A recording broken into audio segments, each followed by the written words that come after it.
Komið sæl og verið velkomin í frétti vikunar með Snorra Másinni ritstjóra þann 28. júní 2024. Vikulega fréttaþáttinn með einföldu grunngildin sem þið þekkið ást á ættjörðu. Ást á sannleika. Við erum í Reykjavík í dag. Sumarið hefur náð hápunktu sínum. Við tala mitt sumar, Jónsmessulokið. Það engu síðan á að frétta. Það ekkert sem heitir gúrkutíða þessum síðustu verstu tímum. Margt að vera í vikunni og auðvitað veljum við hér úr. Við verðum aldrei að vísu. Var það upphaflega hugsjónin okkar að vera meira meina tæmandi úttekt á því sem framfór í vikunni í vikunni, þannig að fólk þyrfti ekki að hlusta á aðra fréttir og það stenst ennþá. En auðvitað höfum við lagt að var nokkar að kafa svolítið ofan í þau mál sem eru efst að bauja og skipta mestu máli. Ísland til dæmis fyrst ríki að gefa út það sem heitir kynjað skuldabréf. Nokkuð sem enginn vissi hvað var fyrir en þarna fréttum það birtist á vef Stjórnarráðsins. Kynjað skuldabréf, þar að segja. Við ætlum að auka skuldsetningu ríkisins en við ætlum að gera það í nafni feminismans. Önnur frétt, Julian Assange frjáls eftir 14 ár af einhvers konar frelsissviptingu og þetta tvennt á meðal mikilvægra frétta. Við erum alltaf að fara í fréttina innan stundar og við erum að fara að kafa niður þessi mál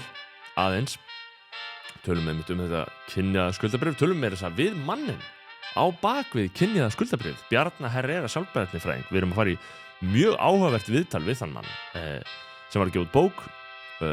Ég lýsi honum fyrir ykkur rétt á eftir. Áður en við höldum mikið lengra þá nefnum við þetta hér í upphafi hvers þáttar að við erum í samstarfi við öflug íslensk fyrirtæki hér í fréttum vikunar. Eitt þeirra Reykjavík Fótó, hljóð, mynd og ljós. Farðu á vefsíðu Reykjavík Fótó, farðu heimsókn á Laugavegi. Hugsaðu, einmitt, þú við og við að taka eitthvað upp? Vantar lítinn hljóðnema eða eitthvað lítið ljós? Taka hlutina eins á næsta stig, farðu í Reykjavík Fótó, það mín búð. Ekki síst líka heldur bara ef þú þarft eitthvað almennilegt. Þeir eru með ótrúlegt úrval og þetta ástríðuverkefni. En samt verðið gott. Annað fyrirtæki, Myntkaup. Myntkaup einfalda og örugga leiðin til að kaupa bitcoin á Íslandi. Það alls konar aðra rafmyntir líka þarna.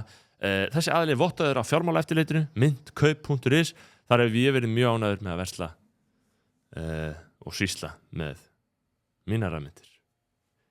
Fréttir. Við erum fréttaþáttur hérna. Ætlum að fara yfir þessi kynjuðu skuldabröf eins og ég sagði, en sem eru svona eins og við lýsum því að þetta kann að hljóma hjákátlegt en þetta lýsandi fyrir meira umfangsmeira vandamál í íslensku samfélagi. Þetta eins og ég lýsti þessu toppurinn á ísjakanum á ákveðinni ríkjandi hugmyndafræði í íslensku stjórnkerfi sem við erum að borga fyrir. Þetta kynjaða skuldabréf en áður en við víkjum að því þá ætlum við að víkja þess að þeim mikilsverðu tíðindum að uppljóstrarinn og blaðamaðurinn Julian Assange hefur fengið frelsi að nýju eftir 14 ár af einhvers konar frelsissviptingu, einhvers konar ófrelsi, hvort sem það verið í erlendum sendiráðum eða í háöryggisfangelsinu Belmarsh á Breitlandi síðustu 5 ár, þar sem hann hefur verið. Assange frjáls, hann fór á bandaríska grundu á norður Maroína-eyjunum í Kyrrahafi á dögunum og játaði þar sekt sína við eitthvert brot á einhverjum ákvæðum í njósnalögum sem eru vel að merkja eldgömul lög sem hafa ekki mikið verið notuð en voru einhvern veginn þeim að beitt gegn Assange. Hann játar sekt þarna við því og dómurinn sem hann hlýtur, hann fellst á að hann hafi í raun og veru þegar tekið út refsingu sína með fangelsisvistinni á undanförnum árum. Þannig að hann frjáls maður, hann búinn í fangelsi fyrir þann dóm sem nú hefur verið fallist á að hann hafi hlotið. Þetta meiri háttar augnablik í sögu vestrænna fjölmiðla og það verður mjög forvitnilegt að sjá hvaða skilaboð koma frá Julian Assange sem frjálsum manni. Þetta mál hefur náttúrulega verið afskaplega óþægilegt fyrir þá sem halda því ennþá fullum feitum fram að á Vesturlöndum ríki almennt fullt fjölmiðlafrelsi þegar það augljóst af svona málum og svo sem öðrum að því eru ákveðin takmörk sett. Assange fletti ofan af afar vafasömu framferði Bandaríkjahers gegn almennum borgurum á stríðstímum í fjarlægum löndum. En ekki síst þó mikilvægt að Assange fletti ofan af hinu mikla eftirlitskerfi sem bandarísk stjórnvöld virðast hafa komið sér upp, ekki til þess að fylgjast með óvinnum sínum, heldur til að fylgjast mjög náið með almennum borgurum með ólöglegum hætti. Og þegar við segjum það, ætli það kerfi sé ekki ennþá við líði, ætli það kerfi verði ekki einfallega sífellt þróara, ætli það fyrirkomulag sé ekki komið til að vera. Við skulum ekki segja það, en við minnum á að ef við erum ekkert að fela, þá erum við ekkert að óttast. Við lifum ólgutíma í heimsmálum, vægast sagt, og sífellt meira talað yfirvofandi stríð, aðra heimsstyrjöld, kjarnorkustyrjöld. Og á þessum tímum okkur minni aðalunum, okkur minni fjölmiðlum, sjálfstæðum fjölmiðlum, oft legið á hálsi fyrir að valda upplýsingaóreiðu svokallari, eða flytja falsfréttir. Og þetta sagt af því að við syngjum ekki alltaf í kór með stjórnvöldum og gömlum miðlunum. En þá spyrjum við frekar, og við erum í hugum með Julian Assange í þessu, hver það almennt í sögunni sem hefur borið ábyrgð á upplýsingaóreiðinni? Hvaða afleiðingar hefur sú upplýsingaóreiða í gegnum tíðina haft? Assange sagði í viðtali árið 2011. Nær öll stríð sem hafa hafist á síðustu 50 árum hafa verið afleiðing þess að fjölmiðlar lugu.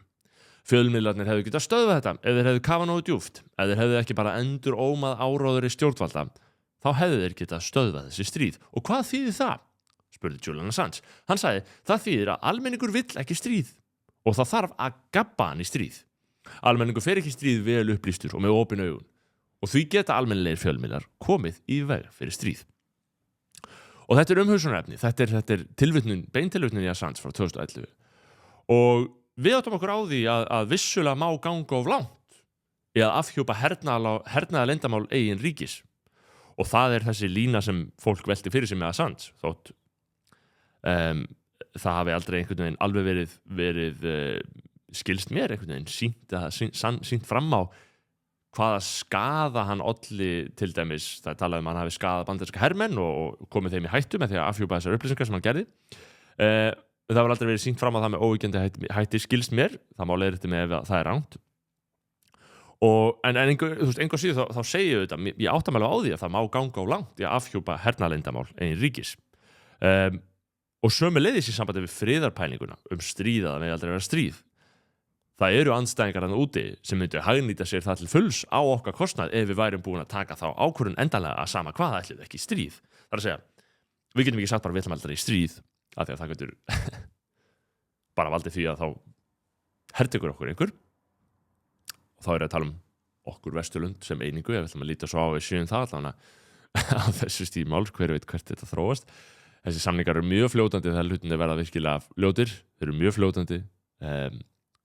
Varnarbandalög, alls konar hernaðarbandalög. Þau hafa verið mjög fljóti gegnum tíðina í sögunni að leysast mjög hratt upp þegar hlutinni verða alveg flóknir. En það er svona aðalpunkturinn í þessu Assange-máli líka og þessari stríðsumræðu að það stundum sannarlega verið að ljúga að almenningi til þess að draga hann inn í stríð eða samfara stríð. Og þá og það lykillinn að því að tryggja frið mikilvægt að einhver sé með á nótunum að sá hinn sami sé ekki fangelsaður fyrir að segja sannleikann, fyrir að birta sannleikann. Tala hvort það sé blaðamaður eða uppljóstrari, birta sannleikann, hann einhverjum skilningi auðvitað blaðamaður. Hann ritstjóri, svo ritstjórin. Og að meðan við erum að fangelsa fólk fyrir að birta upplýsingar sem eru ekki einmitt til þess fallnar að skaða hagsmuni ríkisins með beinum hætti eða með skráðum ólöglegum hætti. Meðan við erum að fangelsa fólk fyrir það, þá búum við ekki kannski beint í þeim frjálsu lýðræðisríkjum sem við héldum að við byggjum í. Þannig að við þurfum að hafa hugum við þetta. Þetta er mjög alvarlegt mál. Við ætlum að tala kynjaða skuldabréfið. Við ætlum að grípa niður í það mál. Það var sagt frá því í fréttum og hefur verið sagt frá því í fréttum að áhugi markaðsaðila hafi snar minnkað á undanförnum á fjárfestingum sem eru vertar sjálfbærni og jafnréttismálum í bak og fyrir. En það komið á daginn að í þessum verkefnum ekki endilega eftir mestu ávöxturinn að slægjast. Í þessu árferði þá syndir ríkisstjórnin okkar gegn straumnum. Hún gefur út fyrsta kynjaða skuldabréfið og stæri sig af því á opinberum vefjum. Með skuldabréfinu þá sækir ríkissjóður sér 7,5 milljarða króna að láni sem bætast við aðra skuldir. En það gott að þetta kynjað skuldabréf. Þessu 7,5 milljarður sem núna skuldum aukalega. Peningin ásett að nota í aðgerðir sem stuðla að kynjajafnrétti. Það stendur á vef stjórnarráðsins að fyrst og fremst séu að ræða ráðstafanir sem ætlað að tryggja konum og kvárum í viðkvæmri stöðu félagslega þjónustu. Hver getur verið á móti því? Og svo kemur annað. Þetta líka þetta á líka að fara í ráðstafanir sem eru til þess fallnar að draga úr byrði kvenna af ólaunuðum heimilis- og umönnunarstörfum. Þessi 7,5 milljarður á að fara í að draga úr byrði kvenna af ólaunuðum heimilis- og umönnunarstörfum. Sko, ólaunuðu umönnunarstörfin, eru það mæður að sinna börnunum sínum, eða þú veist, ég veit ekki alveg hvernig það á að draga úr byrði kvenna með þessum peningum af þessu. Þetta er eiginlega þegar ég lesi þetta þá er eiginlega skandall að þetta standi á opinberri vefsíðu án þess að þetta sé skýrt eitthvað frekar, en það er kannski hægt að spyrja út í þetta hvaða ráðstafanir á að grípa til þess að draga úr byrði kvenna og þessi byrði. Það er hún gett ekki sveitamæður Sigurður Ingi Jóhannsson sem er hið afskaplega trúverðuga andlit þessarar jafnréttisbyltingar. Hann er fjármálaráðherra. Þetta er hugmynd sem virðist samt mótuð í tíð Bjarna Benediktssonar í fjármálaráðuneytinu, formann Sjálfstæðisflokksins sem er 15% fylgi, þessi hægri flokkur, og Bjarni hefur væntanlega verið undan áhrifum frá forsætisráðherra á þessum tíma þegar hann var að gera þetta, og Katrínar Jakobsdóttur. Og ég lýsti því að fólk er ekki að bregðast við þessu kynjaða skuldabréfi öðruvísi bara en með því að gera grín að því. Af því að það er að þessu stíði orðið svo augljóst hver öllum sem að þessu standa er innilega sama það hvort kynjaða skuldabréfið munir raunverulega hafa tilætluð áhrif, eins og að draga úr byrði kvenna af ólaunuðum heimilistörfum. Það er öllum sama hver áhrifin eru. Þetta er alfarið á þessu stíði spurningum ímynd og almannatengsl og hvernig hlutinir hljóma kynjað skuldabréf. Vandinn er sá að þetta væri ekkert mál ef þetta væri bara fyrirtæki út í bæ, reyndar. Það byrjar að með þegar fyrirtæki út í bæ eru með svona dyggðarskreitingar. En vandinn er þetta er sérstaklega að við almenningu borgum brúsan, við erum að borga fyrir þetta. Þetta er 7,5 milljarðar í lán, hlutaði fyrir, þessu blanda saman, sko, heyrðu, ef það er hlutverk ríkisins að sinna félagslegri þjónustu fyrir konur og kvár í viðkvæmri stöðu, ef það, og þú veist, auðvitað bara fallast allir á að það er bara bráður nauðsynlegt, en að slá þessu svona upp með þessum hinum óljósum málum, allavega, þetta var að minna á, þetta minnir á til dæmis kolefnis og jöfnunar iðnaðinn þarna sem er verið að svona versla með einhverjar yfirborðslegar synda aflausnir, það er að segja að þú ert að kaupa þér það að hafa notað endurnýjanlega orku þegar þú gerðir það ekki. Þetta er orðið iðnaður og þetta er greinilega líka orðið hluti af þessum iðnaði. Grænu skuldabréfin fyrst og núna kynjuðu skuldabréfin. Sko, við ræðum þetta mál hérna innan stundar við Bjarna Herrera sem er maðurinn sem meðal ber ábyrgð á þessu kynjaða skuldabréfi. Við ætlum að kafa svolítið djúpt í þessi sjálfbærni mál, en hann trúir á þetta dót, en er samt svona, það er hægt að tala við hann, hann er ekki bara trúar nöttari í þessu. Það er hægt að tala við hann, við ætlum að ræða þetta við hann. En ég nefndi þetta í svona samhengi sko við að því við erum að tala um fylgi Sjálfstæðisflokksins sem er 15% fylgi. Það sem hefur helst verið í fréttum af stjórnvöldum er svona flip, kynju skuldabréf, þarna ég nefndi hugmyndafræðilega drifna sjálfbærni starfsmenn Seðlabankans. Það eru svona Seðlabankinn með sjálfbærni og loftslags sérfræðing sem verði að lesa upp úr því hugafari sem birtist okkur til dæmis í Facebook status hjá Tinnu Hallgrímsdóttur sem var held ég fyrir unga umhverfissinna eða eitthvað svoleiðis og var svo einn ráðin beint inn til Seðlabankans, við erum að borga þessi laun. Seðlabankinn mætti kannski einbeita sér að standa sér betur í sínum grunnskildum áður en að fara að ráða sjálfbærni starfsmenn og við erum að tala um alveg svona mjög stökkbreyttan marxisma sem birtist okkur í hugmyndafræði þessara konu. Hérna skrifar hún: loftslagsbreytingar eru kynjaður vandi sem getur ekki verið ræddur eða leystur með viðunandi hætti án þess að fallast á tengsl hans við félagslega og hagræna strúktúra í fortíð og nútíð. Loftslagsbreytingar margfalda aðrar áhættur og hafa sérstaklega mikil áhrif á konur og stelpur og aðra jaðarsetta hópa. Við verðum að nálgast loftslagsaðgerðir í gegnum linsu, félagslegs og efnahagslegs réttlætis, af nýlenduvæðingar, feminisma og samtvinnunar, sem er intersectionality, sem er tísku orðið þessum jafnréttisfræðum, til þess að tryggja farsæla framtíð fyrir alla. Og ég var að segja það sko, fyrir nokkrum árum þá hefði svona stökkbreyttur marxismi líklega þótt svona nokkuð langt selst hvað þá af opinberum starfsmanni sem er fulltrú okkar, sem er ekki kjörinn eða neitt svoleiðis, en núna þykir eðlilegt að tala svona, þetta er bara orðin hinn opinbera hugmyndafræði ríkisins, að loftslagsmálin tengist feminisma og af nýlenduvæðingu. Ef þú hugsar út í það, hversu langt erum við komin með þetta allt saman, og þetta er að vera verra, þetta er ekki að vera skárra. Allavega. Annað í þessu var mannréttindastofnun Sjálfstæðisflokksins, sem þó mannréttindastofnun auðvitað Vinstri grænna. Að við erum að velta fyrir okkur af hverju Sjálfstæðisflokkurinn að mælast með 15% af fylgi, Miðflokkurinn með 13%, hann, eins og Vísir sagði, held ég nartar í hæla Sjálfstæðisflokksins. Það eitthvað djúplega ótrúverðugt við þennan stóra hægri flokk, þess að dagana. Alþingi samþykkti þessi lög stofnun mannréttindastofnunar, sem, eins og segir í fréttum, mun starfa sjálfstætt gagnvart í ríkisstjórn og hafa víðtækar heimildir til að starfa. Íslenska ríkið hefur lengi og ítrekað fengið tilmæli, segir í fréttum, að uppfylla skyldur sínar í mannréttindamálum. Og þetta mikið tekið núna í sambandi við þessa mannréttindastofnun. Það fjallar þetta RÚV að með þessu verið að fara að reglum Sameinuðu þjóðanna vegna skuldbindinga í ýmsum mannréttindasamtökum, samningum og yfirlýsingum. Og við höfum fett fingur út í þetta áður í þessum þætti, þessar alþjóðlegu skuldbindingar okkar í mannréttindamálum. Hvað í fyrsta lagi, hver tekur ákvörðun að skuldbinda okkur með þessum hætti? Eru þær svona íþyngjandi að við þurfum að vera að setja á fót nýja stofnun sem held ég að kosta núna til að byrja með 45 milljónur á ári og við ætlum að spá því hér að þessu munu fljótlega vaksa fiskur hrygg.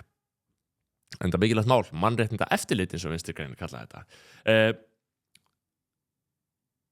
Fólk sér eitthvað í útlöndum, skuldbindur Ísland til að fylgja því og eykur síðan skuldbindingar ríkissjóðs til þess að koma vel út á einhverju ráðstöfnu þar sem við hitta norrænu ráðherrana eða eitthvað svoleiðis. Það er stóra vandamáli hérna, að þetta allt saman rökstutt með einhverju svona alþjóðlegum að aðrir sé að gera, við þurfum bara að meta þörfuna, eins og Sigurður Andersen sagði þetta vel í þætti hérna fyrir 2 vikum eða svo. Við þurfum bara að meta þörfuna hjá okkur á því að breyta lögum eða gera hitt og þetta. Það kemur okkur ekki sérstaklega við endilega hvað aðrir að gera, en þetta alltaf saman hluti af einhver svona erlendum og alþjóðlegum tískuströmm sem við því miður súpum segið af. Og það fyrir auðvitað mannréttindastofnun Íslands, ég veit ekki hvað maður á að byrja. Þetta er atvinnuskapandi, það munu svona einhver hugmyndafræðilegir einstaklingar ráðast þarna til vinnu og svo bara frekar ískikilegt að lesa í kaflanum ég held að sé í 7. grein þessara laga, þar sem stendur að stofnunum og fyrirtækjum og félagasamtökum skylt að veita Mannréttindastofnun Íslands allar þær upplýsingar og skriflega skýringar sem stofnunin telur nauðsynlegar til þess að hún geti sinnt hlutverki sínu. Allar, stofnunum, fyrirtækjum og félagasamtökum, öllu þreim, mér sem fyrirtæki, skylt að veita Mannréttindastofnun Íslands allar þær upplýsingar og skriflega skýringar sem stofnunin telur nauðsynlegar til þess að hún geti sinnt hlutverki sínu. Þetta glæný stofnun og hún má fá allar upplýsingar sem hún vill frá öllum til þess að gæta þess að mannréttinda sé gætt. Og ég skrifaði líka, vandinn sá að við erum ekki að efast í mannréttindi í víðum skilningi, en manni býður í grun að þau mannréttindi sem umræddi vinstrimenn sem standa að þessu setja á ótun séu oftar en ekki bara pólitíska skoðanir þeirra. Það að segja, eitt eru mannréttindi og hitt eru bara pólitíska skoðanir þeirra. En þær eru kallað mannréttindi og núna hafa þau eftirlitsrétt og hlutverk gagnvart öllum í samfélaginu að þau séu að hugsa rétt og gera rétt. Þetta svona ég veit ekki, á yfirborðinu kann þetta allt saman að hljóma mjög saklaust, en ég veit ekki. Þetta er svona eins og hugmyndafræðileg leynilögregla í einhverjum skilningi. Ef þú ætlar að vera alveg þar, ef þú ætlar að vera mjög svona efins allt, eins og við erum stundum í þessum þætti, en kannski erum við efins góða hluti og við viljum auðvitað ekki vera efins góða hluti, kannski þetta góða hlutur, en ég bara í seinni tíð, við höfum talað Vinstri græna, mannréttindi í þeirra huga hefur verið til dæmis þessi umræða hatursorðræðu, að jaðarsettir hópar sé að verða fyrir sem ekki hatursorðræðu og svo afhjúpa þingmenn sig með því að fjalla að hatursorðræða felist meðal annars í að tala illa Vinstri græna og þeirra ákvarðanir. Það var Orri Páll Jóhannsson sem fólk nefna sem mögulegan arftaka Katrínar sem formanns hann sagði að ákveðin umræða flokkin væri hatursorðræða og hann hefur aldrei tekið það tilbaka, þannig að ég hef sagt að það ekki hægt að taka markaðum á meðan hatursorðræða meðan þau líta svo á að hatursorðræða sé meðal annars umræða þau. Þannig að mannréttindi, ég veit ekki hvenær munuðu tegja mannréttindi þannig að það séu þeirra mannréttindi að sæta aldrei gagnrýni eða hvernig það getur verið. Allavega mannréttindi eftirlitið við erum að tala sjálfbærni og jafnréttismál. Í fjármálaheiminum talað ESG, Environment, Social, Governance, og þetta svona yfirtitill og yfirskrift svona PC woke fjárfestinga, þar að segja ESG, umhverfið, félagslegt og eitthvað svona stjórnunar sjónarmið. Því eru bara woke fjárfestingar í einhvern skilningi. Og nú þessi krafa alltaf að fjárfestingar fylgi lögmálum ESG og hefur verið nokkur ár, en nú komið ákveðið bakslagið þetta og fólk vil ekki fjárfesta í þessu rugli lengur, sérstaklega vegna þess að fólk fara að tala opinskátt að þetta sé meira og minna rugl. ESG heil starfsgrein, það risa iðnaður í kringum það að hjálpa fyrirtækjum við að uppfylla þessa staðla alla, og að meðal svona áhrifamesta frumkvöðla og á þessu sviði íslenska er Bjarni Herrera, hann sjálfur frumkvöðl, hefur verið að stofna fyrirtæki á þessu ESG sviði, sjálfbærni sviði, hefur verið að ráðgjafa fólk, veita ráð, alþjóðlegum stórfyrirtækjum meðal annars. Og núna var hann að gefa út bókina Supercharging Sustainability. Starfar sem sérstakur ráðgjafi í þessum efnum, kom meðal annars að þessu kynjaða skuldabréfum sem kemur fram í þessu viðtali.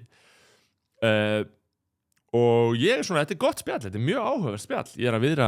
við Bjarna þessar áhyggjur mínar að þessu öllu saman, að þetta sé allt saman einn stór sveikamilla, og hann þægilegur að tala við það, maður lærir hvað málið snýst fyrir honum og öðrum sem eru svona kannski hófstiltar í þessum bransa, því að ég auðvitað sammála því og allt eðlilegt fólk sammála því að hlutin verða að vera sjálfbærir. Það bara spurning hvenær byrjar hann misnota það hugtak fyrir einhvers konar dyggðaskreitingu og eitthvað rugl. Ekki það, ég ekki samfærir eftir þetta samtal að þetta allt saman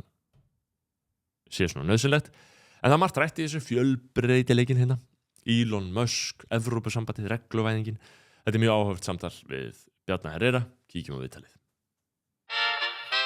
Að rekka maður sjá Bjarni Herrera, vertu hjartanlega velkomin að borðinu hérna til mín. Mikið að vera þér þessa dagana, þú ert að gefa út bók Supercharging Sustainability. Við erum nú ekki kannski í þessu hlaðvarpi mikið að tala sjálfbærnimál án þess að gera grína þeim. Er þetta gaman mál? Þetta er skemmtilegt mál og kannski það má bara gera grína öllum hlutum og frá mínu sjónarhorni þá má bara og nauðsynlegt að ræða hlutina með gagnrýnum hætti og velta upp steinum. Hvað erum við að tala um? Í fyrsta lagi þurfa 8 gráðu loftslagsbreytingar, eru það að eiga sér stað og af mannavöldum, þú veist, það væri náttúrulega fyrsta pælingin í þessu, og maður opinn fyrir því, en svona einhvern veginn umræðin hefur súrnað svo mikið á undanförnum árum, það hefur verið svo mikill ofs í báðar áttir, að margir eru skildir eftir sem þú veist, annarkvort mjög skeptískir á bara grundvallar staðreyndir málsins, og ég hef alveg upplifað það að maður hugsa bara, er þetta þá eitthvað mál yfir höfuð eða bara verið að gera eitthvað úr engu?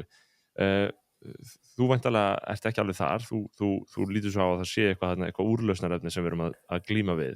Hvernig sérðu þetta? Og einmitt þetta, eru loftslagsbreytingar eiga sér stað og af mannavöldum og getum við stoppað það?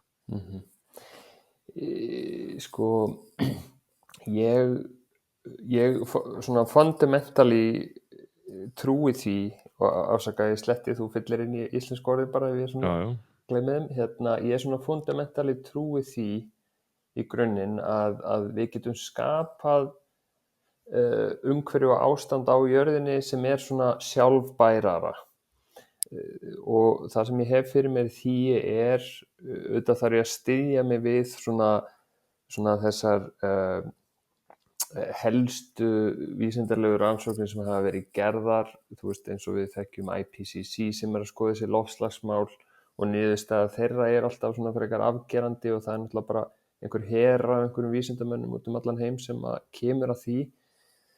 og ég kannski á þeim stað að, þú veist, ég vil trúa því að það sem við verið að gera þar er rétt, en það sem ég hef líka fyrir mér þá í því að það allt sem bendir til þess að við erum að ofnota náttúruauðlindir út allan heim. Við erum svona ekki nógu skynsöm í því kannski hvernig við nýtum landsvæði, og svo eru bara svona alls konar önnur stór mál í heiminum eins og bara skortur á trausti, þessi hvaða orð var notað í forsetakosningunum, skautun í stjórnmálum og svona fleiri hlutir. Það eru mikla vísbendingar að slavery er svona bara til staðar í dag og kannski í meira mæli en þegar við hugsum tilbaka í söguna þetta alvöru svona slavery þar sem að Bandaríkin voru að taka fólk frá Afríku. Þannig að það eru svona ýmsir þættir sem benda til þess að við getum gert hlutina betur og því trúi ég. Já, sko, að því að síðan ef við ræðum sér loftslagsmál, það var á dögunum það var David Friedman á Íslandi, sonur Milton Friedman og ég tók viðtal við hann og hann var með svona fund með Íslendingum sem höfðu áhuga á þessum bara svona hans umfjöllun allri, fræðilegu umfjöllun og hann er djúpur í loftslagsmálum og hann til dæmis að segja, skilur að ok, segjum að sé að verða hérna hlýnun og segjum að þetta sé að mannavöldum þá segir hann sko, við getum samt ekki vita hvort þetta sé nettó jákvætt eða nettó neikvætt, vegna þess að við bara einfaldlega getum ekki reiknað út. Hann segir að komi alveg eins vel til greina að það sé nettó jákvætt, en mér líður eins og hugarfarið og hugmyndafræðin og þessi svona loftslags ofsi sem hefur gripið sig líka, að hann segir nei, þú veist, við getum fullyrt að þetta sé nettó neikvætt, þetta eru hamfarir, þetta er hamfara hlýnun, við lifum við hamfara ástand og það sé svona einhver leið fólk til þess að bara sækja sér einhvers konar trúarlega lífsfyllingu að vera að leysa það mál, af því það eru hamfarir, þú ert að leysa það, sko. Þú veist, það er svona eins og, minnst það mín upplifun í seinni tíð af miklu af þessari umræðu, sko. Já, ég held að í þessum, sko, ef við skilgreinum hópa fólki sem einhvers konar svona pro-sustainability eða einhverjum hætti, þú veist, þá auðvitað skali þar eins og það skali alls staðar annars staðar. Við erum kannski ef við svona notum einhver dæmi, það bara kannski Greta Thunberg á einum ásnum og hinum megin eru kannski fólk sem svona, ok, það eitthvað ástand í gangi hérna bara viðskiptatækifæri, hvernig við aðlögum við okkur að bara þessu breytta narratífi. Þannig að það svona stór skali af fólki á þessum ás og þú veist, kannski nær Greta Thunberg endanum kannski þessi svona þetta hamfara narratív eða samtal. Þú veist, ég hef nú kannski ekki viljað plassera mig einhvers staðar þarna á þessum ás af því að kannski ég hef svona litið á mitt hlutverk og mína ábyrgð sem slíka að þú veist, að reyna að skilja bara hvað í gangi, hvaða vísindi að koma út á báðum ásum og reyna að skilja að því mitt kannski hlutverk síðustu ár hefur verið bara að veita mínum viðskiptunum ráð hvað best að gera og svo þetta annað í þessu það að koma náttúrulega einhver urmull af einhverjum reglugerðum og lögum sem að ýta fyrirtækjum og einstaklingum í ákveðna átt sem að gætu verið jákvæð. Það eru klárlega núansar þar eins og í öllu öðru. Já, sko, þú ert einmitt, þú veist, þannig að bara hlustendur áttu að sjá því, þá kemur þú náttúrulega úr fjármálageiranum upphaflega og ert búin að vera í fjármálageiranum núna í, já, bara þinn starfsferil og hægt og rólega þróastu sérstaklega út í þessi sjálfbærni mál og umfjöllun þau og viðbrögði við þeim. Hvernig svona, ég meni, maður tala við kannski auðmenn sem hata þetta dæmi og þarna segja ekki kannski mikið það opinberlega og aðrir segja alveg eitthvað það opinberlega og einhvern veginn hafa valið sér þá stöðu í lífinu, aðrir eru í þessum þögla svona meirihluta sem leifir þessu kannski yfir sig að ganga, þú veist, tiltekur þetta í ársskýrslum og svo framvegis til þess að uppfylla kröfur einhvers óljós, ég veit ekki nákvæmlega hvaðan þrýstingurinn kemur, það einhvern veginn erfitt að átta sig á því hvaðan þessi þrýstingur í grunninn kemur, þú veist, hvort hann sé frá almenningi, mér líður ekki þannig, mér líður ekki eins og þessi frá almenningi, mér finnst það meira frá einhvers konar hugmyndafræðilegri elítu kannski innan stjórnkerfisins og hjá stjórnvöldum og svo framvegis. Svona, þú veist,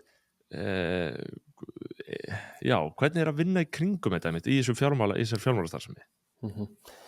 Það snúið af því að það auðvitað fyrirtæki á fjármálamarkaði og skráð fyrirtæki og fleiri, þau eru þetta bara starfa í því umhverju að þurfa að fara eftir lögum og reglum sem sett akkurat eins og þú segir af einhverjum hópi af fólki eða stofnunum í Evrópu og Ísland auðvitað í Evrópu, ekki í Evrópusambandinu en háð því að fylgja ákveðnum lögum sem koma þaðan sem hafa verið að ryðja sér til rúms síðustu 2 ár og búin að ýta svolítið vel við því hvernig þau haga sér í þessum málum. Og það áhugavert að hugsa til þess að Evrópusambandið að setja þessi lögreglur, þetta flokkunarkerfi og CSRD og hvað þetta heitir allt. Evrópusambandið að taka sér þetta leiðtoga hlutverk í að vera fremst í heiminum í því að búa til svona lögreglur. Við erum að sjá önnur svæði í heiminum, hvort það bara Suðaustur-Asía eða Suður-Ameríka sem að taka upp einhvers konar sambærileg kerfi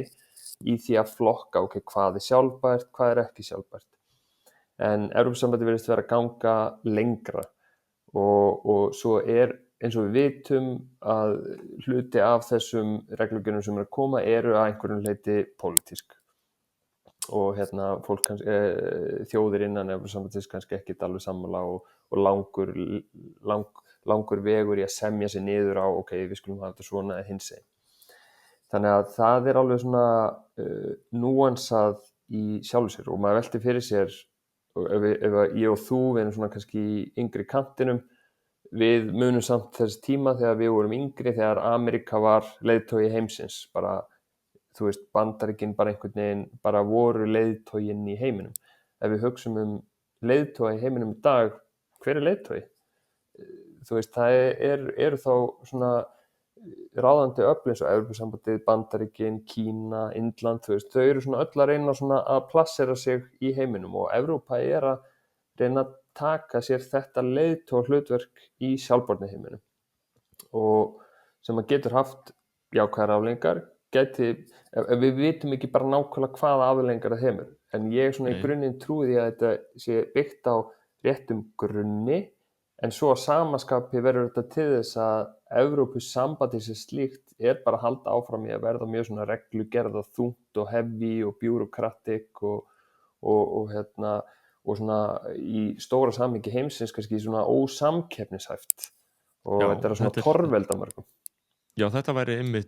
einmitt mínar áhyggjur að menn í raun og veru eins og menn lýsa þessu dómurum fjölgar sífellt en leikmönnum fækkar, þannig að við erum bara með fleiri og fleiri dómara en ekki leikmenn og það kannski vafasamur heiður að vera heimsmeistari í reglugerðum og hvar endar það? Því að það, þú veist, Evrópa vill regluveða þessu út úr öllu og kannski það bara einhver narratífa sem er fær og einhver áróðuslína og kannski ekkert alveg rétt og kannski hluti af þessu bara mjög skynsum nálgun, en annar hluti að það getur gripið sig einmitt einhvers konar æði þar sem að, þú veist, að það sem að þetta fólk til þess að hafa bara heilagt erindi og þá bara svifst það einskis í að regluvæða hver einustu frumu veruleikans, þú veist, og ég meina ef maður hugsa bara Þýskaland til dæmis, það var allavega þar til bara á allra síðustu árum og núna bara alltaf mikil efnahagsleg niðursveifla þar og gífurlega flókin mál sem þau þurfa að leysa. Þar þú veist, það með græningjahreyfingu sem neitar að eins og tala kjarnorku, þótt að í kjarnorkuver sem geti bara virkað mjög vel, þá þeim allt í einu alveg sama loftslagsmál þegar kjarnorka annars verður, vegna þess að þetta eins og ég hef upplifað, þetta er trúarlegs eðlis, út bara móti þessu tækni, þetta svona eins og einhverju lútítar í einhverju skilningi, þú veist, þannig að þú veist, þetta getur náttúrulega farið illa og það alltaf það sem maður hefði áhyggjur af með þessi sjálfbærnimál að menn bara einmitt, þú veist, byrja að tala svo mikið af einhverju svona, og mér finnst það svona oft sko, til dæmis viðskiptaleiðtogar heima eða eitthvað annað sko, við þorum ekki að segja bara, heyrðu, við erum ógeðslega stolt af þessu arðbæra fyrirtæki sem að skapa fullt af störfum, við erum að græða fullt af pening inn í þjóðarbúið, við erum að búa til vöru sem allir elska. Fólk þorir ekki að segja þetta bara, heldur þarf það að segja eitthvað, heyrðu, kvenréttindi og loftslagsmál eru tengd, þess vegna eru við í okkar starfsemi, þú veist, bara nei, fyrsta lagi, kvenréttindi og loftslagsmál tengist ekki, öðru lagi, verður bara stoltur af því sem þú ert að gera, ekki vera að taka eitthvað annað hlutverk, sko, og nota einhvers konar ráðandi narratífu til þess að einhvern veginn vera safe, sko, það mín upplifun. Já, og ég held að þú veist, þetta svona rétt sem þú tekur eftir frá mér séð og ég skrifaði með svona mánalegt fréttabréf eitthvað á LinkedIn og í síðasta bréfi var ég svona aðeins að skoða í kjölinn akkurat þetta sem þú veist að nefna að ef við horfum bara 5-10 ára aftur í tíman voru að koma fram rannsóknir eða niðurstöður rannsókna hérðan og þaðan sem voru að benda til þess ef að fyrirtæki gera gott þá munu þau gera vel. Það er að segja ef þau munu gera gott minnka neikvæð umhverfisáhrif, stuðla betur til samfélagsins, passa upp á jafnrétti, hitt og þetta í þessum nútíma skilningi sem svona þetta ESG eða UFS þá muni það sjálfkrafa leiða til þess að þau verði betri fyrirtækin á betri samkeppnisstöðu og þá bara byrja peningurinn að velta og þá þurfi fjárhagurinn betri og betri rekstur og svo framvegis. Þannig að það var svona narratífið síðustu svona frá því fyrir 10 árum kannski. Gerðu ESG vel, þá verður fyrirtækið eitt betra. En núna virðast vera að koma fram rannsóknir sem að flippa þessu við og segja, það að þú gerir gott ESG leiðir absolutt ekki sjálfkrafa til þess að þú verður með góðan rekstur eða gott fyrirtæki fjárhagslega og þess vegna kannski skilur maður marga eins og nefndir áðan svona prívat fjárfesta, kannski efna meiri einstaklinga sem eru drifnir að því að bara passa upp á auri sinn og kannski viðhalda fjölskyldu auð sem hefur safnað saman í gegnum tíðina og svona bara mjög fjármála læst. Að þessi hópur hefur kannski ekki svona keypt þessa hugmynd að gerum vel og þá verðum við með frábæra rekstur af því að þau eru bara að sjá, þetta fyrirtæki gera fullt ESG en byrju, hvað með grunnreksturinn? Hvað vörurnar, þjónustan? Og líka ekki bara það, þá hefði kannski ekki þurft neina sérstakar rannsókn til að segja fólki að þetta væri ekki að fara að bæta neitt rekstur eða í raun og veru að leiða til þess að reksturinn sé góður og þetta eru svona klísjur, það er alls konar klísjur einmitt í þessum, þú veist, að því að þetta ESG bara í einhverju skilningi svona í almennu tali, þú veist, þetta er bara svona þegar fyrirtæki verða svona svolítið woke skilur og fólk svona, og byrja svona einmitt að vera með einhverja pólitísk skilaboð, náttúru, loftslagið og einmitt jafnréttismál og alls konar svona félagslegt dót,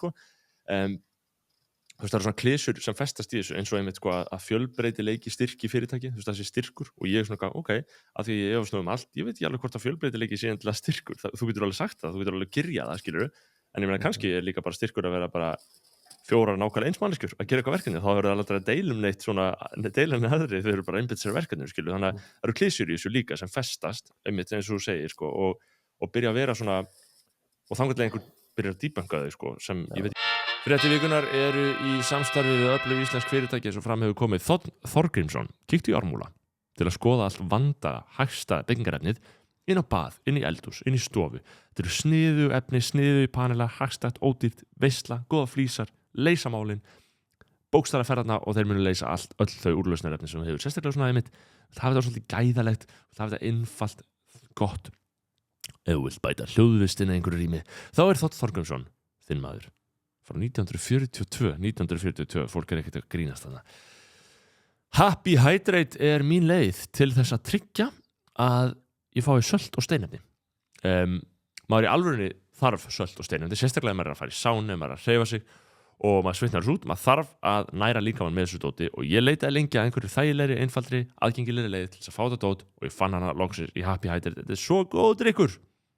í alvöru. Og ég finn mun, held ég, eftir að ég fór að taka þetta dót. Prófa þetta, Happy Hydrate. Skella þessu í vatn, hrista þetta eins, klæki. Og svo fyrir við stutt skilaboð frá öðrum samstarfsaðila. Tölum tilfinningu. Tilfinningu sem gagntekur okkur. Tölum svo Lexus. Fyrirtæki, þú veist, þessi styrkur og ég er svona, að því ég efast allt, ég veit ekki alveg hvort að fjölbreytileiki sé endilega styrkur, þú getur alveg sagt það, þú getur alveg gyrjað það, skilurðu, en ég meina kannski er líka bara styrkur að vera bara 4 nákvæmlega eins manneskjur að gera eitthvað verkefni, þá verður það aldrei að deilum neitt svona, deila með aðri, þau eru bara einbeitt sér verkefni, skilurðu, þannig að það eru klísjur í þessu líka sem festast, einmitt eins og þú segir, og byrja að vera svona, og þangað einhver byrjar að debunka þau, sem ég veit ekki eins og hvort maður þurfi rannsóknir til að gera, Einmitt, ég held að það sem ég hef haft áhyggjur af og og ég hef alveg verið sekur það því ég hef unnið sem ráðgjafi fyrir mörgastærstu fyrirtækjum Íslands og erlendis og fleira og þú veist og ég að leggja til heyrðu, ok, þetta svona best practice á markanum núna þannig að ég legg til að þú gerir þetta og svo það sem ég hef verið að hafa meira og meira áhyggjur af síðustu 2 ár sirka, að svona fyrirtæki mitt séu að taka of mikið að sér þú veist, ef við horfum á þennan ESG heim sem í raun og veru núna í ESGP með Prosperity að hagsæld líka að þetta eru, og þegar ég skrifa þessa bók mína, þetta eru svo mörg atriði þetta bara, þú ert að skrifa bara nánast allt saman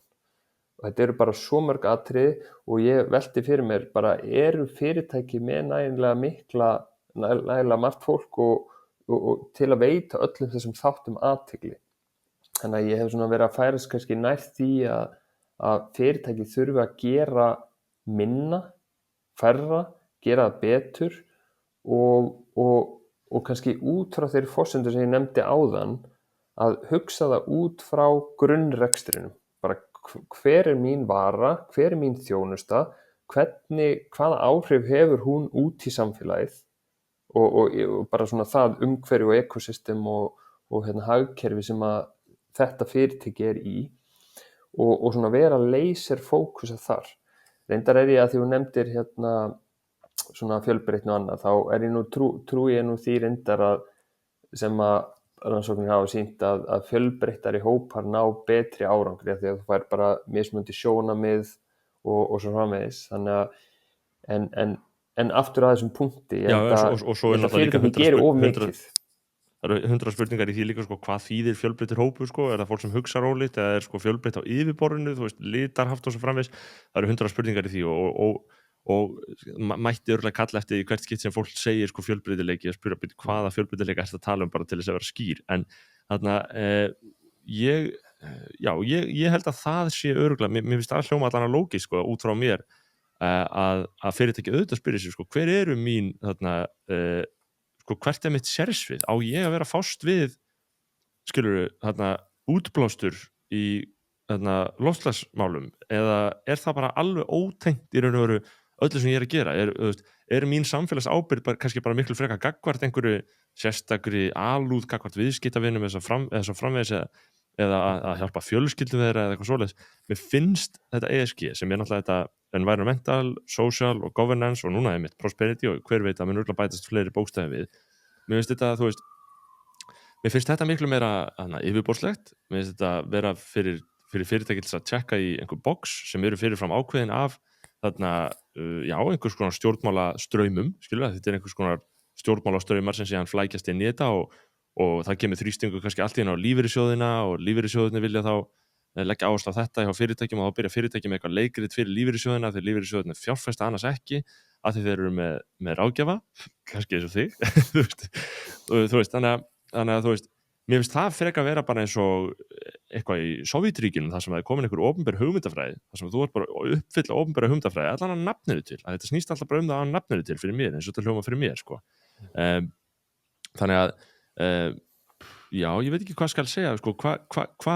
hvar endar þetta ef við ætlum að láta fyrirtæki einhvern veginn uppfylla einhvers svona pólitíska standarda í allir sinni starfsemi? Það er alveg rétt að mikið af þessum lögum og reglum sem að koma úr Evrópusambandinu sem að núna íslensk fyrirtæki þurfa í auknum mæli að fara eftir að þarna eru bara núansar og þau ekkert alltaf fullkomin og mér líður svona eins og margir telja, ok, nú eru reglugerðirnar komnar úr Evrópusambandinu og þá bara svona málið leyst, þetta bara svona afgreiðir þetta fyrir okkur, bara svona ok, við tjekkum í þessi box. En svo í grunninn kannski hægt að spyrja sig bara ok, en eru þessar reglugerðir að fara að gera okkur að betra fyrirtæki? Þetta að fara að halda arðsemi fyrirtækisins? Hvernig þetta að fara að snúa? Og hvað gerir svo ef að kosningar í Evrópu leiði til þess að fleiri ríki innan Evrópu verði svona hægri sinnaðri eða hvað orð sem hægt að nota yfir það og fara kannski að taka að sér svona meiri ráðandi stöðu í Evrópusambandinu og hafa áhrif á hvernig þessi lög og reglur muni þróast. Þannig að það alveg bara svona vert að spyrja sig að því. En hvernig sérðu þróunina í Bandaríkjunum? Því ég veit að þú hefur velt henni fyrir þér og þar er þetta með mismunandi eftir ríkjum og hvort það séu repúblikanar eða demókratar sem ráða ríkjum. Demókratar eru augljóslega hallari undir þessi sjónarmið öll að þetta eigi að vera svona á hinsegin og þeir eru náttúrulega líka með meiri háttar opinbera sjóði sem fjárfesta í vísitölusjóðum og öðru, þannig að opinbera fjármagnið í Bandaríkjunum, hvert það er að stýrast, það náttúrulega hefur mikil áhrif á það bara hver tiltrúin á þessi verkefni öll er. Og einhvers staðar las ég einmitt í viðtali við hjá hluthafanum hjá Þorsteini Friðriki Halldórssyni þar sem þú varst að tala að þar eru menn snar minnka þessar fjárfestingar, þessar ESG fjárfestingar, einhvers konar félagslega sjálfbærar jafnréttis fjárfestingar. Það er eins og fólk sem bara, þú talaðir fólk sem kaupir þetta ekki, það er kannski fólk sem lét tilleiðast hríð en núna er svona víbranöll, bara svona umræðu umhverfið einhvern veginn búið að opna staðins, þannig að fólk leyfir sér að segja bara nei, við erum að fókusera á bara markmið okkar fyrirtækis, við ætlum að bæta heiminn með þeirri starfsemi en ekki með því að taka þátt í ykkar þarna klísum, eða hvernig sérðu þróunina í Bandaríkjunum og í sambandi við þetta? Ég er svona klárlega engin sérfræðingur í pólitíska landslæginu í Bandaríkjunum, en ég svona, eins og ég hef fylgst með því í gegnum árin, þá er kannski pólitíkin meira þar en kannski annar stað sem við þekkjum á Íslandi, er að á bak við pólitíkina eru þessi hagsmunaöfl, þau eru að dæla peningum í að sponsa hvort flokkinn og svona koma sínum frambjóðanda að og svo framvegis, og þegar við tölum repúblikanana sem er að berjast á móti svona þessum ESG reglum í Bandaríkjunum, að þá það sem ég sé fyrir mér er að þar á baki eru þá hagsmunaöfl sem eru kannski segjum bara einhver Texas gæi sem er að stýra fjárfestingarsjóð, og hann elskar repúblikanaflokkin og hann er að sponsora repúblikanaflokkin og hann og hans vinir eru bara, þetta ESG bull, skilur, við þurfum að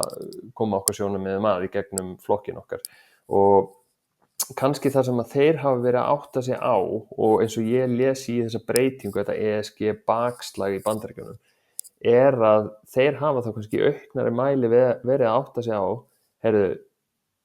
eru þessir ESG sjóðir eða sjálfbærni verkefni sem ég er að fjárfesta í, er þetta að gefa mér nógu mikið return? Eða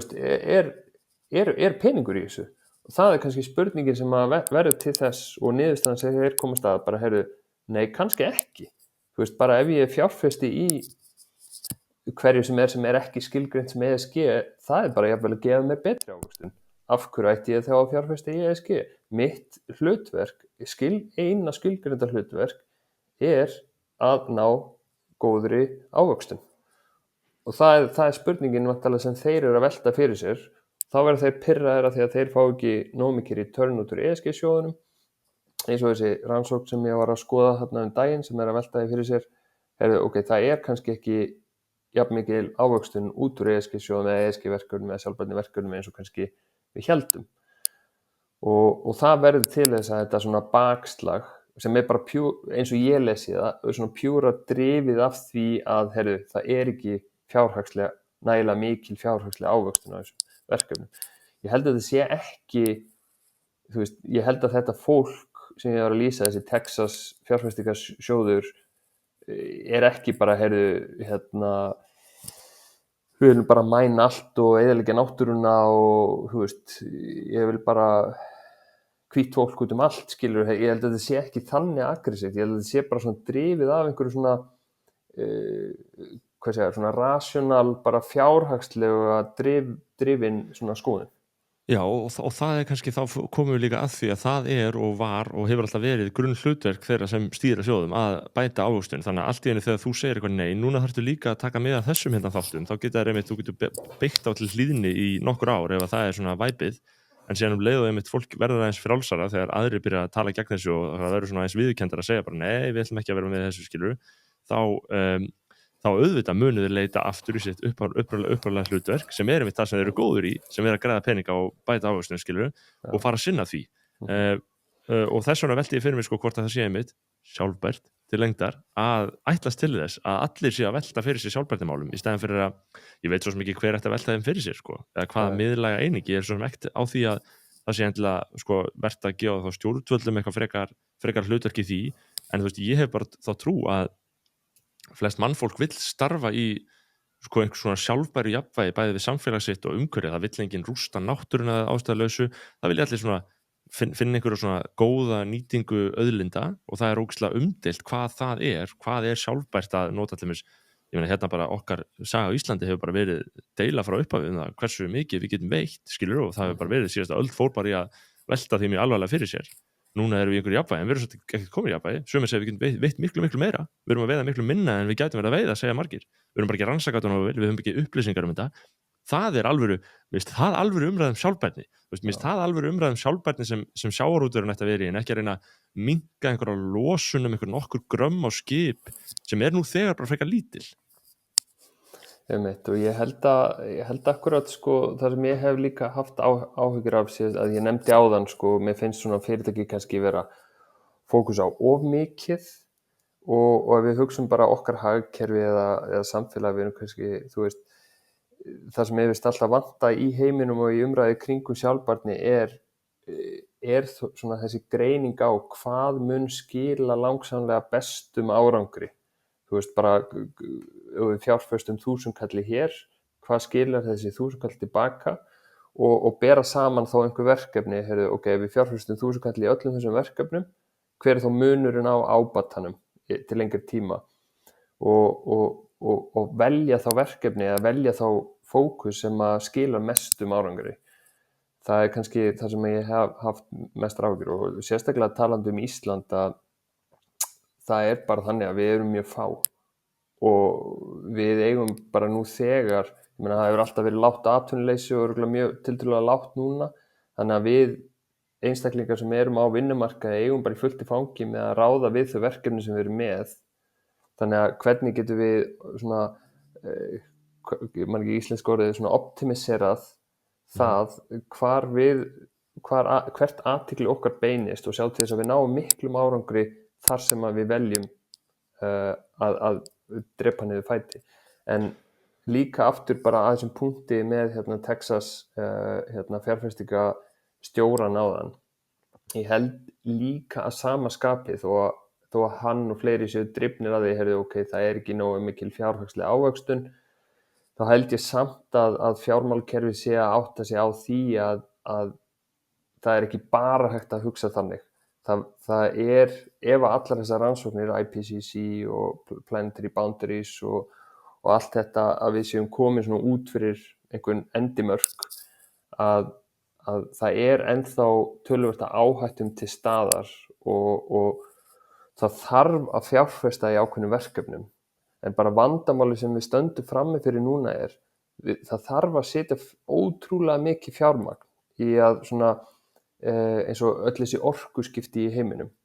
að breyta orkukerfi heimsins, alveg bara geðveikslega mikið fjármagn.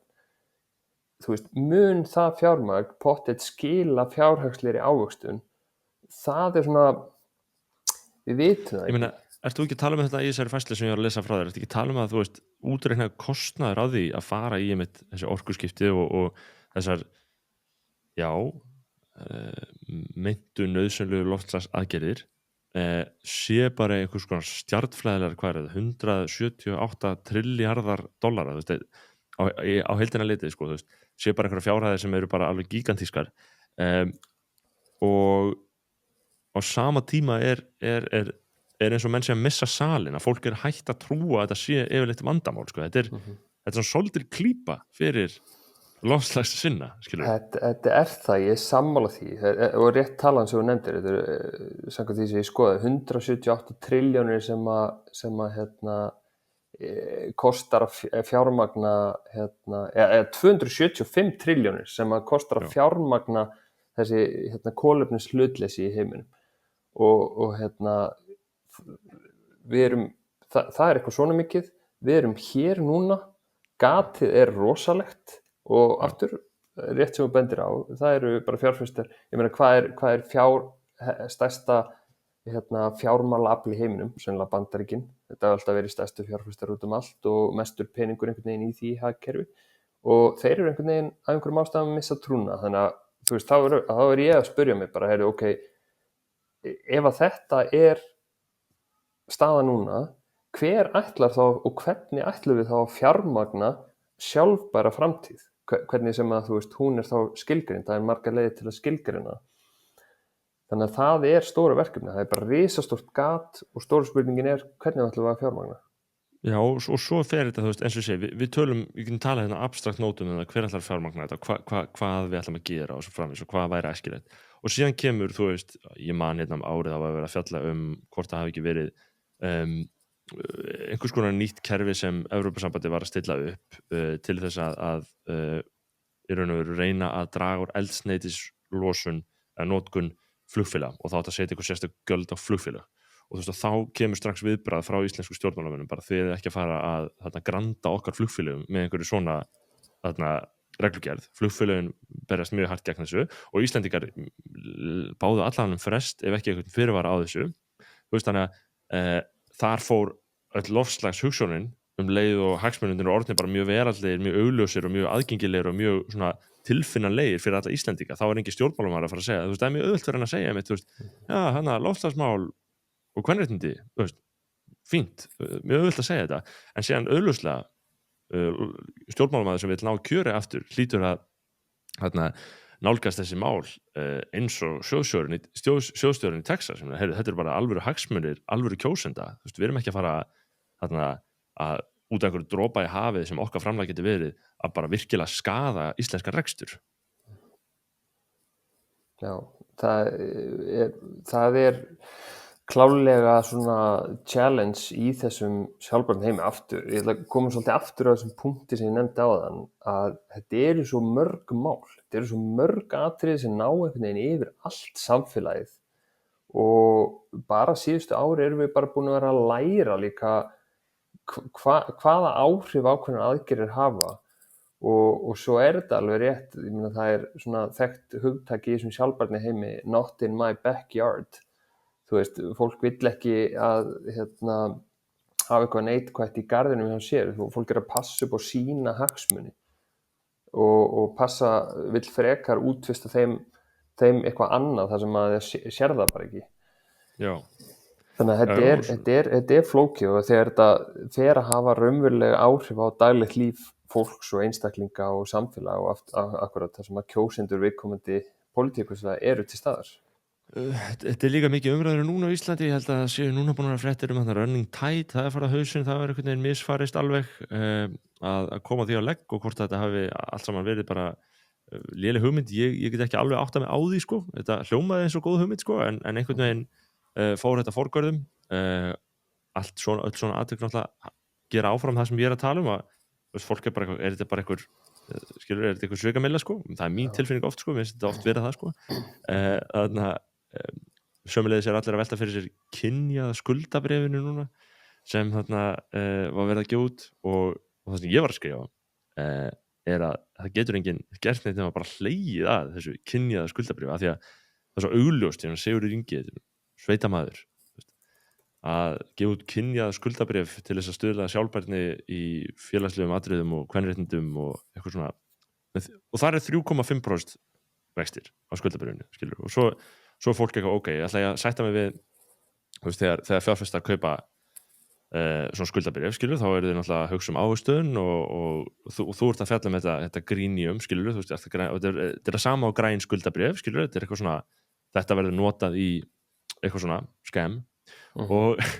þannig hvað er þetta kynjaða skuldabréf hvað er í gangi með svona fjárfestar skilur hvernig sérðu þetta þú þekkir þessi grænu skuldabréf hvað er þetta? Já, það vill nú þetta til að ég er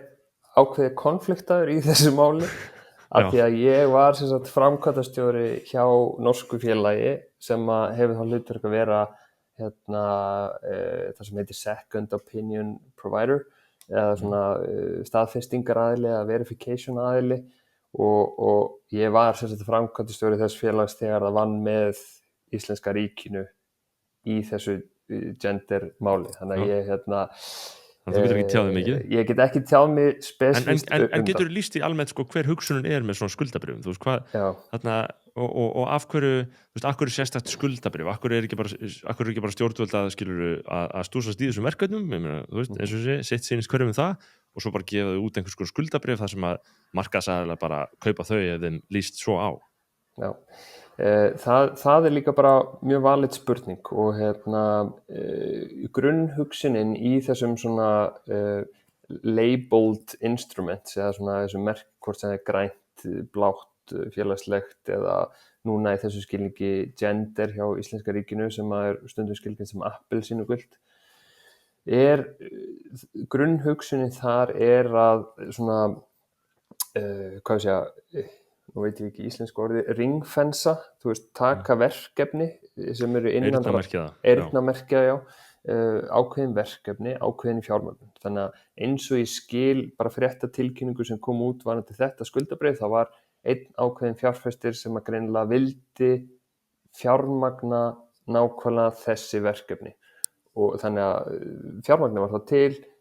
Ísland gefur út þetta skuldabréf og þá er búið að eyrnamerkja þessi verkefni, eins og oft hefur verið talað um ríkisrekstur, það er aðeins óljóst bara, ok, það kemur einhver peningur inn í kassan, hvert fer hann, fólk veit það ekki. En þarna er verið að eyrnamerkja og þá er komið ákveðin svona skýrleiki eða transparency í því hvernig það fer með fjármagni. Og grunnhugsunin í þessu tekum við þessu fjármagnar þessi spesifísku verkefni og þeim er ætlað að búa til jákvæðari áhrif, þú veist, þá í þessu skilningi bara auka fjármagn inn í gender verkefni og svona bara veita þeim málaflokki einhvern veginn betri stuðning og ná betri árangri. Svona eins og ég upplifði að þú veist berja sér svolítið á brjóst með þessum málaflokki af því að það er svona, það eru mína grunnsendur, af því að ef maður tekur sviðið, skilur, spektrumið, þú veist, þá er maður kannski svona sirka það sem ég hugsa þessi málum, ég hef svona miklar efasemdir þarna í fyrsta lega líka áhrifin, sko, hvort að það sé einhver raunveruleg áhrif eða hvort það sé bara fólk að segja eitthvað, mér finnst það sé bara fólk að segja eitthvað með svona dæmi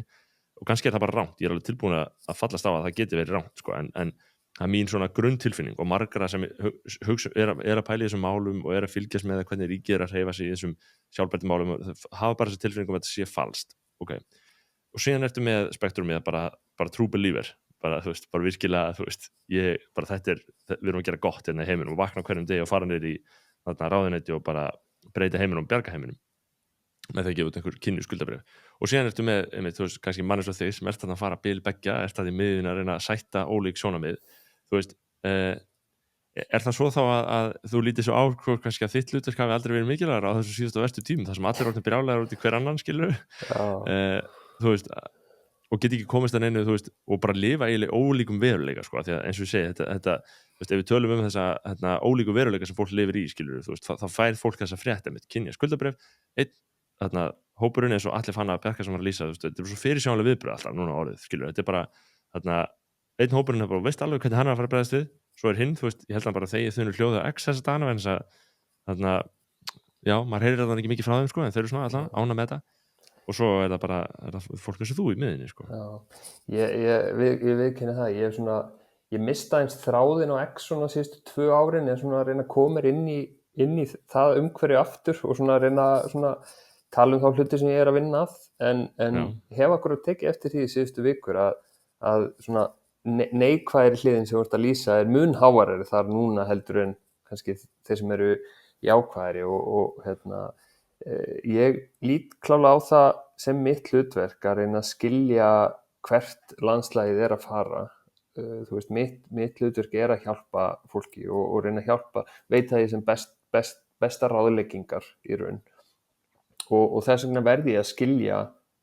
að reyna að skilja alla núansa og einhvern veginn alla hliðar til að reyna að meta hvert svona framtíðin er að fara en og svo er líka og ég meina þetta bæði græna skuldabréf hjá Íslandi Seðlabankanum og þetta kynjaða skuldabréf þú veist, er klálega bara í takti við þá þróun á fjármálamarkaði að þetta eru það er eftirspurn eftir þessu, það er mikið fjármagn sem að vill leita inn í þessa fjármálagerninga. Þessu er ætlað að styðja flott verkefni, svo er það náttúrulega bara spurning hvernig þetta er mælt og hvaða jákvæða áhrif koma út úr þessu. Gæti bara verið fjöldi einstaklinga sem fall undir eitthvað prógram til dæmis, en svo svona hver raunveruleg svona jákvæð áhrif eða minnkun og neikvæðum áhrifum verður til samfélagið síðan bara svona eitthvað sem þarf síðan að skoða yfir tíma og er mikilvægt. En svo á sama tíma tala ég við kollega minna niður í Evrópu og niður í London sem vinna á fjármálamarkaði og sérstaklega á þessum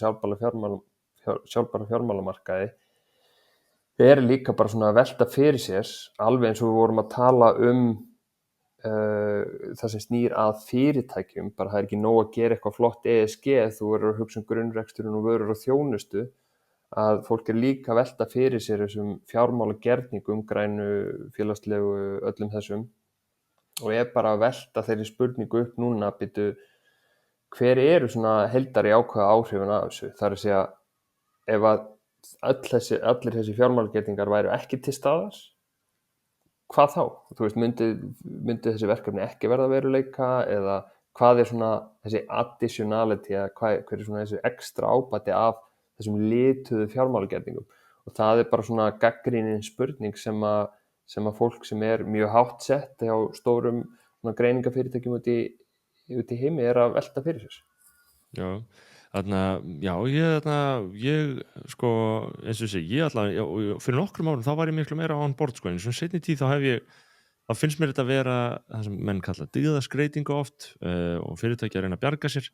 og í stað þess að geta skilgreint nákvæmlega hvert þeirra hlutverk er í samfélaginu og grípa þau í þetta sko. Fyrir ekki, ef ég tek þann punkt, sko, Tesla til dæmis, ég hef svona aðeins verið að hugsa Tesla og Elon Musk sagði nýlega fyrir hálfu ári eða hvað var, ég sennilega sá einstaklingur sem hefur haft mest framlag til umhverfismála í sögunni, en sagði eitthvað á þá leið. Sennilega, kannski er það ekki eins og rátt, kannski er það rétt og auðvitað er hann Elon Musk eins og hann er, en svo er hann að vinna með Tesla og þar séu rosalega mikið hjá Tesla, hvað er Tesla að gera? Þau eru að gjörbreyta hvernig bílamarkaðurinn er, hvernig bílar eru framleiddir, þú veist, þau framleiða bara rafmagnsbíla og það er bara alveg skýrt að þau hafa haft gríðarlega áhrif á hin bílafyrirtækin Ford og Volkswagen og hvað þetta er allt saman. Nú er allir að fara bara í rafmagn. Þannig að það er alveg klárt að Tesla hefur haft gríðarlega jákvæð áhrif. Svo maður deilum, þú veist, ættum við ekki bara að hafa lestarkerfi út allt, en þú veist, af hverju bílarinn, það er svona ýmis sjónarmið í því, en jákvæð áhrifin eru skýr. Engu á síður er Tesla alla jafna hent út úr öllum svona ESG indexes eða svona hlutabréfalistum, af því að þau eru ekki að standa sig vel í sósíalmálum og oft ekki governance málum heldur. En umhverfismálin, það er bara skýrt hvað þau eru að gera, bara ótrúlega jákvæða hluti. En þar virðist vera stefna fyrirtækisins. Við höfum bara skýrt markmið, við erum að framleiða ákveðna vöru, við erum laserfókusuð á að leysa vandamál sem eru staðar á okkar markaði. Allt sem að hefur einhver truflandi áhrif á það, ætlum við ekki að gera. Tesla er bara að rífast við stéttarfélag á Norðurlöndunum af því að þau eru ekki að fara eftir einhverjum, passa upp á vinnutíma eða öryggi eða eitthvað, eins og ég skil það, og að því að þau eru bara, við erum bara með skýrt markmið, við erum laserfókusuð og bara við nennum ekki inn bulli. Þannig að mér finnst þetta make a sense. Og mér finnst skrítið að einhvers konar kommunist yfirvald myndi segja við Tesla, nei, þið verða að tikka í okkar hugmyndafræðilegu box. Og það er það sem er verið að gera við Tesla. Það hefur oft verið að örgla væntanlega písti við og ég veit ekki hvernig sá mekanismi er, en það væntanlega þrýst á þá að taka þátt í hinu. Þið fá ekki að fara inn á einhverja lista, þar með eru þeir ekki, skilur, hæfir fyrir ákveðna fjárfestingar frá ákveðnum sjóðum og svo framvegis. Þú veist, þannig að það er þrýstingur og ég held að David Friedman sem var einn daginn hafi verið að tala sko að loftslagsdæmið hafi tekið við af kommunisma í einhverju skilningi, en svo komið með einhvers konar, þú veist, komið með einhvers konar heilagan málstað, áður var það, þú veist, jöfnuður og nú er það bjarga náttúrunni og þá svífast menn einskis, skilur, og leyfa sér að fara fram með hætti sem sem mjög vafasamur. Talandi Elon Musk, þá man ég að þegar hann einhvern veginn 2021 þegar Bitcoin var í hæstu hæðum, þá var hann byrjaður að lofa því að hann ætlaði að taka við Bitcoin greiðslum fyrir Tesla og svo hætti hann við það og maður sá fyrir sér að það hefði komið einhver þrýstingur eða eitthvað, einhver sett honum skýr mörkum að þú værir ekki að fara að versla með Bitcoin, skilurðu, af því að það bara þú getur ekki gefið því það súrefni og svo þegar hann hætti við það, þá vísaði hann í einhver óljós umhverfissjónarmið og eitthvað svona, þetta ekki gott fyrir loftslagið, þessi Bitcoin-gröftur og þú veist, og allir sjá náttúrulega gegnum það að Elon Musk ekki að velja verkefni eftir þeim sjónarmið, held ég, hann held ég hugsa hlutina, hann bara maximalisti í alls konar, maður bara vexti og öðru, skilur, hann ekki dígróðari, en þá einmitt notar hann þessar klísur og skilur, fer inn í umræð hinna til þess að afsaka sig, sko, og að því að það alltaf hægt að skilja sér bak við þetta. En nei, þetta mjög áhugavert með Tesla og ég alveg sammála því að ég held að, þú veist, það hljóta að vera og þarna, bara einhvers konar mission focus hjá fólki að bara gera það sem þau geta og ert þú þá komin þangað í seinni tíð, varstu kannski meira þar að allir ætti að gera allt og ertu farin að breyta hugafar og endar á að taka alveg svörtu pilluna og segir eftir 2 ári viðtalið að ég skil þessi bull? Nei, ég held nú ekki. Ég held að þú veist, ég svona trúi á að mitt hlutverk sé svona að reyna að lesa í hreyfingar á markanum hvert við erum að fara og eins og ég sagði í upphafi, ég trúi fundamentally á það að við getum skapað ástand á jörðinni sem sjálfbærara og aftur í grunninn þá þurfa að vera fjárhagslega sjálfbær. Þú veist, ríkissjóður Bandaríkjanna ætli ekki bara tæknilega gjaldþrota. Þú veist, það ekki sjálfbært. Fyrirtæki sem ætlar að hafa jákvæð áhrif verður að vera fjárhagslega sjálfbært fyrst til þess að geta haft jákvæð áhrif til lengri tíma. Þannig að ég trúi því að við, hvort það eru fjárfestar, lífeyrissjóðir, fyrirtæki, geti haft meiri áhrif til að minnka neikvæð áhrif á jörðina og stuðla að svona umhverfi í heiminum þar sem jákvæðara umhverfi fyrir einstakling og samfélög, þannig í grunninn trúi ég því. Það sem ég tel að við séum bara á þannig tímapunkti í dag að með þennan Texas-gæja, þú veist, með þessar reglugerðir úr Evrópu, að við erum bara á stað þar sem að þarf kannski bara aðeins að velta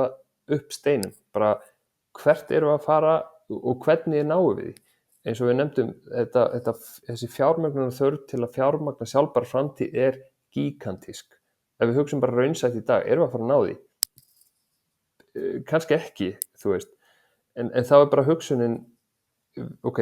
hvert erum við að fara, hvar erum við að fókusa og hvernig þurfum að forgangsraða hlutunum og hver ætlar eru að borga fyrir það? Hver þarf að slá af smá svona ávöxtunarkröfu eða veita smá afslátt?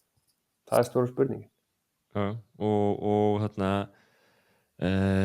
en ég meina, þú veist, eins og hlutinni stefnaði í þá núna þá ferst veröldin bara núna næstu árum, 10-20 ár sem við hefum eftir eða þú veist, hvað gerist þá, skilur, erum við þá að fara í einhverja katastrófu eða þú veist, af því að maður er að velta fyrir sér hver hugsunin þá, er þetta búið? Ég hef aldrei svona hvað sem subscribað á svona þessar hamfarir eða end of the world hugmyndafræði. Ég trúi því að hlutinni verði kannski bara erfiðari og flóknari og þurfi samhentara átaki að leysa og verði kannski til þess að verði einhverjir fólksflutningar og fleira, en ég held að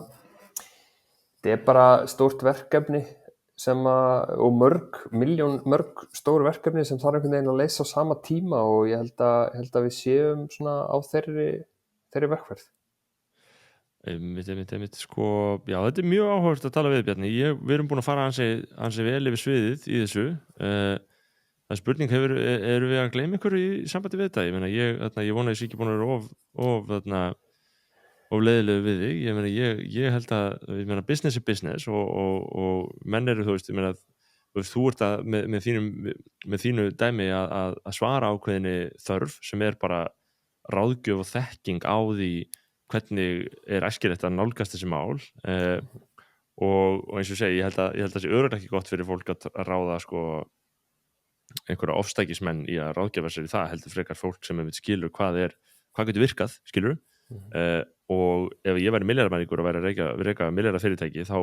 myndi maður, þú veist, þá fer fólk auðvitað og það, ég held að gerist automatist, ég er búin að koma ármenni fyrir borð hérna, fyrirtæki gengur vel, hvað, þarna, hvernig vil ég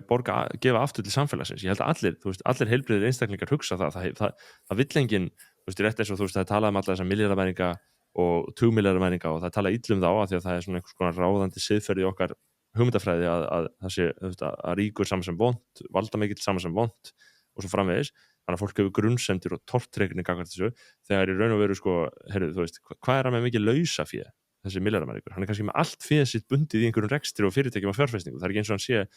að lifa í einhverjum brjáluðum vellistingum einhvern veginn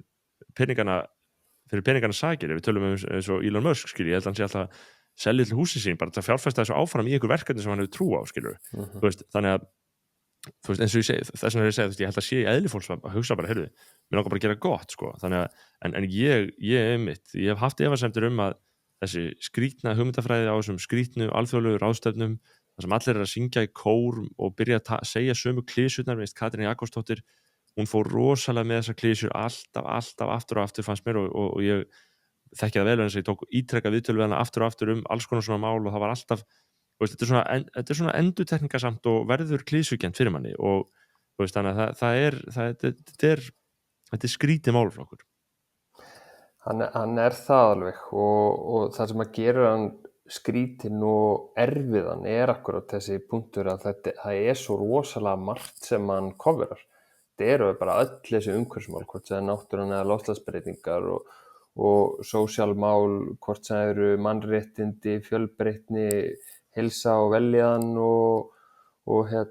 stjórnarhættir, hvort sem er skattgreiðslur, cyber security, hvað sem er og svo einhver hagsældamál, bara fjárfesting í nærsamfélagi og fleira. En þetta er rosalega stór málaflokkur og er á hendi mjög fárra að ná yfirgripsmikið yfir hann. Þannig að fólk festist í sínu sílói og á kannski erfitt með að tala um það síló við einhvern annan sem er að tala um annað síló. Þannig að þá kannski verða til svona einhver svona clash. Þannig að þetta er flókin og erfiður málaflokkur. En bara mjög gott að hafa þetta, Bjarni, gaman í þessari viku að vera með mannin að bak við kynniða skuldabréfið og ég segi bara gangið er mátulega vel í þessu, þetta virðist vera velunnin bók og einhvers konar núansverðin nálgun, þannig að allavega skál fyrir því á meðan menn er ekki í ofstæki. Já, takk fyrir það, bara mjög gaman að vera með þér og það var svona akkurat svona að reyna að vera tilgangurinn með þessari bók sem ég skrifaði svona farið við vítt svið og reyna svona að velta eins upp steinum og varpa fram spurningum, af því að við erum svona að reyna að meta hver er besta leiðin áfram í þessum málum og öðrum, þannig að ég bara fagna umræðu og þú veist alls ekkert votu við mig, það er nauðsynlegt að svona spyrja krefjandi spurninga